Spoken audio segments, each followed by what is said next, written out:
Keep watching to learn more about what's being done to fight the opioid crisis. Welcome to the YouTube channel of Michael J. Swanson. Michael is the author of How David Beats Goliath and is the CEO of Advocate Capital. And now, here's Michael. I've invited experienced plaintiff lawyer Tim Bailey from West Virginia to join us today. Tim, thanks for spending time with us. Well, happy to be here. Fantastic. Boy, this has been just a nationwide crisis we've been hearing about. Can you help us understand what's happening with this opioid situation and some of the litigation that's going on? Well, one of the things it has swept the nation. I think every community in our country can point to major problems they're experiencing because of opioid addiction. Yeah. And we really had a situation where they pretty much put heroin on the street in the form of prescription medication. And with marketing and with the profit that they could make, they basically pushed it down the throats of our society. We had some unscrupulous doctors that were making a fortune prescribing it. We had distributors that understood that the amount of medication that they were sending to certain states, that it would, if you looked at the population, that the number of prescriptions or the dosages would be multipliers of the full population in those states. Is that right? Wow. It's amazing. Once you get into the documents that are out there and you understand how blatantly obvious it would have been to any company for folks to say that these companies may have had no idea that they were basically in the business of pushing drugs on the streets, it's just it's untrue. When you see the documents, it's amazing. That's outrageous. So they actually knew they were shipping so many pills into these states that it couldn't possibly be, legit?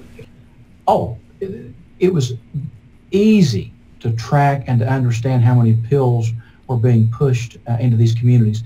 There's a pharmacy in a very small community here in West Virginia. When I say a small community, probably the size of a shopping mall in most major cities. And there was a small pharmacy in that in that little town, and it was one of the top pharmacies in the country as far as the number of these opioid pills that were being pushed out the door. Outrageous. Literally thousands and thousands of dosage. Wow. It's just amazing. Wow. So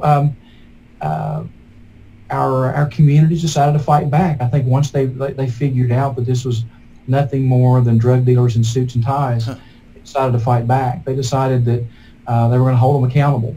And so we've been very fortunate here. My firm, the state of West Virginia, has asked my firm to represent its interests in litigation against one of the major distributors of these opioids into our state.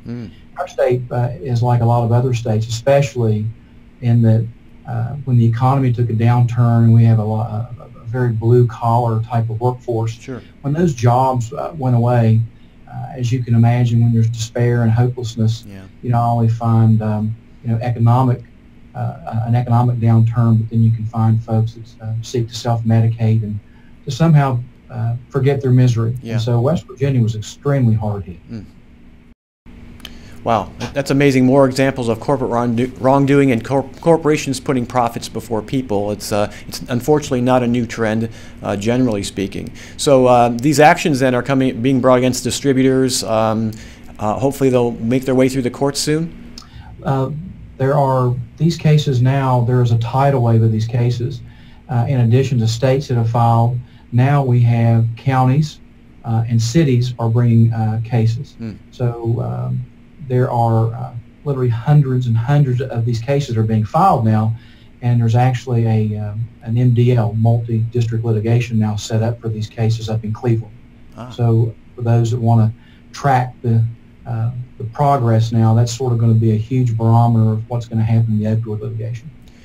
Great. Well, thank you for helping us understanding what's really happening behind the scenes, Tim. And if somebody wanted to reach you, how would they do that?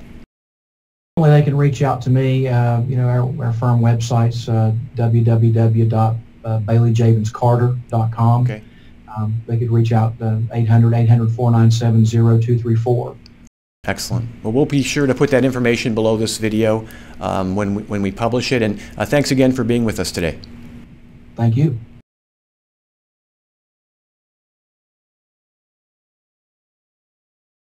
Thanks for watching. Send your questions or comments to Michael at mike@howdavidbeatsgoliath.com.